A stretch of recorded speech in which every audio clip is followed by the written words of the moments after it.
Welcome to People in Profit. I'm Kate Moody. Coming up, inflation is finally cooling in the United States, but has the Federal Reserve really reached the end of its rate hikes? And what does that mean for other central banks? Streaming may have killed the CD star, but many music lovers haven't given up on physical albums quite yet, as sales stage a rebound.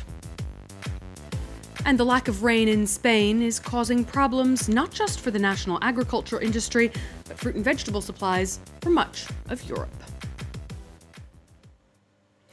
After 10 consecutive interest rate hikes, the Federal Reserve has indicated it may be taking a breather. After another quarter percentage point increase, the key federal funds rate now stands between 5 and 5.25%. That's the highest level since 2007. America's central bank and other central banks around the world have been trying to balance the high cost of living with concerns of slowing economic growth. The latest data from the U.S. show the pace of consumer price rises slowed to 4.9% in April compared to a year earlier. That's significantly lower than the most recent peak of 9.1% last June, but still more than double the Fed's 2% target. Let's cross now to Susannah Streeter, head of money and markets at Hargreaves Lansdown. Thank you for being with us on the show today. The fact that this 4.9% inflation reading is seen as a positive sign really says something about the inflation cycle that we're in at the moment. It certainly does. There is real relief that actually finally inflation is showing big signs of coming down in the United States compared to the level that it was last summer following the after effects of the invasion of Ukraine. And just to be clear, that official data may show signs of stabilizing, but a lot of U.S. households and businesses are really still struggling with what is still a very high cost of living. Absolutely, and part of the increase in prices that we've seen still, because remember, even though inflation is coming down, it doesn't mean to say that prices are dropping, they're just increasing at a slower rate. And so it is still painful, but there are some signs that the cost of living pressures are easing with food inflation coming down as well. But for example, sales of used cars, there's still an inflationary pressure.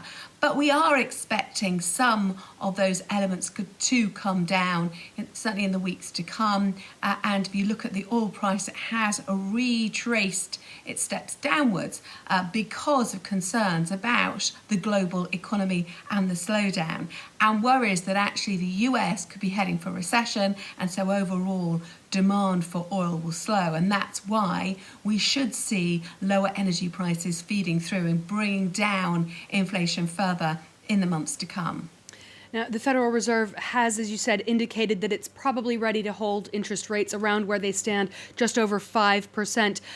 Do you believe that, or do you think they might have to reverse course in the coming months? Certainly, I think because the indications are that core prices are still pretty sticky, and we've got a robust labour market still with jobs growth pretty resilient. That is why it's unlikely we're going to see the Fed reverse course anytime soon and start cutting rates, even though the market had in fact been pricing that in before the end of the year. It's highly likely that the Fed, if it does press pause next month, which is widely expected, that rates will just stay there, and that pause button will be held for some time until there are real signs that finally the Fed is really on the way to winning the inflation battle, because it's making great strides, but it's not there yet. Now, the recent turbulence that we've seen in the banking sector has in some ways thrown a bit of a wrench into the Fed's dual mandate of ensuring high employment and price stability. Is this potential pause perhaps in some way a tacit acknowledgement by the central bank that it may have moved too fast? Certainly, it's going to really want to test the waters and look at all the data coming through, because there is this expectation that because of the banking crisis, credit conditions will tighten. So that means banks may become more averse to lending out as much as they did in the past, which could act as a brake on growth going forward and could tip the US into potentially a deeper recession. Now, certainly those credit conditions haven't over tightened yet, but there is an expectation that the screws will be turned. And so that's what the Fed will also be watching closely. And of course, there is this niggling worry that because of the lag effect of rate rises and this credit tightening, it could be that perhaps the Fed overshoots and disinflationary forces are a lot stronger than expected. So it's a real wait and see mood, I think, which is going to descend, and that's why the pause button will probably be pressed for some time. The US is far from alone in dealing with this high cost of living crisis. Can you help us understand how the Fed's decisions affect other central banks? Do high interest rates in the US really matter in the rest of the world? Well, yes, they certainly do. There is a real knock-on effect. So what we've seen as part of this aggressive rate hiking cycle in the United States is that the dollar became a lot stronger. Also, perhaps because of the volatility in financial markets and uncertainty because of the war in Ukraine, there's also a flight to safe havens, and the dollar is considered to be one of those as well. But certainly, as rates have been hiked in the US, that's strengthened the dollar. And that means that commodities priced in dollars are more expensive. And so that adds to the inflation problem in other countries that have to import those commodities priced in dollars, because, of course, it means that the goods sold then in their countries are more expensive, adding to their inflationary headache. But as expectations have risen that actually the Federal Reserve will press pause on its hiking cycle, the dollar has fallen back, which will help other countries in their inflationary fight. Susannah Streeter, thank you so much for joining us on People and Profit today. Well, next, it's been 40 years since the compact disc made its debut, changing the way people listened to music. Its dominance was short-lived. Sales peaked in 1999, and digital downloads and streaming services quickly took hold. But physical albums aren't quite relics yet, and many popular artists are now releasing their latest music on vinyl records, CDs, or even cassettes.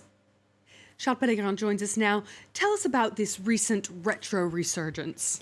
Well, global sales of physical formats increased 4% between 2021 and 2022 to reach $4.6 billion. That's 17.5% of the global music market.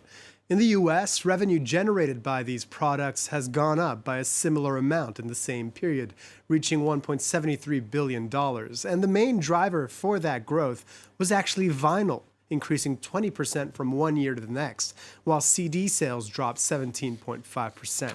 So what's behind all this? Well, the simple answer is that you can't hold a Spotify stream in your hand. Physical albums are packaged in a way that makes the user want to collect them. And there's a romantic nostalgia for vintage formats, including from younger generations, especially for vinyl, which many music lovers believe provides a warmer, better sound. This presents a great opportunity if you're a big-name artist with a very loyal fan base, like Harry Styles and his Harrys, or Taylor Swift and her Swifties. Her Midnight album, released in 2022, has sold close to 1 million vinyls, half of which were sold on the first day, over 640,000 CDs, and 14,000 cassette tapes. Let's be serious, though. Despite this nostalgia kick, digital music remains far and away the most popular and the most profitable sector. Streaming represented 84% of all music spending in the US in 2022 at just under $16 billion. The number of paid subscriptions to a streaming service in the country has grown steadily over the years, reaching 92 million in 2022. While owning collectibles is valued by purists and diehard fans, most music listeners have been won over by the convenience of streaming services with huge catalogs of songs readily available. Well, according to a survey by Statista across many major music markets, respondents are showing a clear preference for digital-only music. China is the most online market, with 86% of respondents saying they never listen to physical formats, versus 76% of American respondents, or 70% of Germans. Charles Pellegrin, thanks so much for that update. Well, southern Spain has one of the lowest rates of rainfall in Europe, and yet the region is the EU's largest producer of fruits and vegetables. Soaring temperatures and regular droughts are now threatening that business, with EU and Spanish lawmakers cracking down on excessive water consumption. That means vital irrigation systems could be effectively switched off, as Olivia Salazar-Winspear explains. Parched landscapes and no more fresh produce. It's a bleak picture of what the future could be in southern Spain. There are many thousands of hectares that are cultivated here in Murcia. As soon as you cut the water supplies in half, everything that's not cultivated will be desert in a few years. Intensive farming here is under threat as the Spanish government has decided to limit the rerouting of water from the river Tagus. The Iberian Peninsula's longest river has kept the southeast of the country lush and productive for the last 6 decades. The Levante region alone is a horticultural hotspot, employing 100,000 people in the sector, a business with a €3 billion turnover, thanks to one of Europe's most sophisticated systems of irrigation. You can see that in Murcia, with only 3% of Spain's irrigation water, we produce 25% of Spain's fruits and vegetables, which is 3%. So we know how to manage water scarcity. Yet water levels in the Tagus are now dangerously low, and for those who've seen it siphoned off over the years, there's a knock-on effect in local communities as revenues evaporate too. The moment the water started to go to the Levante region, when it was transferred by the pipes, it's the same moment that businesses, employment, and families started to leave. Our villages started to be abandoned, and nobody wanted to invest here. A scenario that could now spread much further than the banks of the Tagus. The month of April was the hottest since records began in Spain in 1961, destroying crops across 3.5 million hectares in what many fear is a spiralling agricultural crisis. Well, I'm signing off for a few months now. Charles Pellegrin and Yuka Royer will be with you until I get back. Don't forget, you can always get in touch with your comments and questions for our team on social media. Until next time, thanks for watching.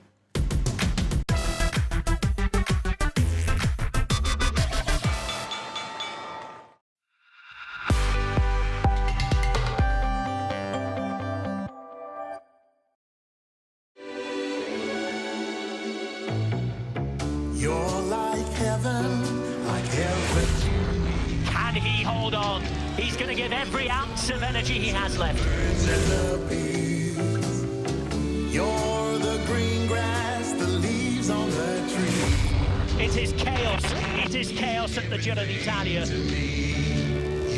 The Giro d'Italia on Eurosport, with every stage live and on demand on the Eurosport app.